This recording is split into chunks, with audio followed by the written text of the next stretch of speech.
வியூஎஸ், நீங்கள் ஒரு second car வாங்க போகிறீங்களா? அதுவும் டீசல் காராக வாங்க போகிறீங்களா? அதுவும் இப்போ நான் சொல்லக்கூடிய ஃபோர்டு பிராண்டில் வாங்க போகிறீங்களா அப்படின்னா உங்களுக்கான பதிவு இது. நாங்கள் ஃபோர்டு ஃபியஸ்டா கார் எவல்யூஷன் பண்ணினதில் ஒரு 10 காரில் பார்த்தோன்னா 8 கார் வாங்கிறதுக்கே தகுதி இல்லாத காராக இருக்குது. தகுதி இல்லாத காருன்னா அந்த காரில் நீங்கள் எந்த வேல்யூ ஆட் பண்ணினாலும் சென்ஸே கிடையாது.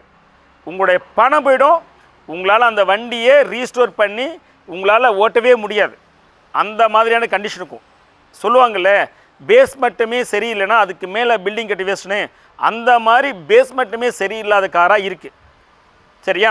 அப்போ அந்த பேஸ்மெண்ட் என்ன அப்படிங்கிறத நான் அடுத்த ஒரு வீடியோவில் சொல்கிறேன். என்ன எதை வச்சுட்டு அதெல்லாம் வந்து நாங்கள் வாங்குறது தகுதியில்லா காரு அப்படிங்கிறத செகண்ட் பார்ட்டில் நான் உங்களுக்கு சொல்கிறேன்.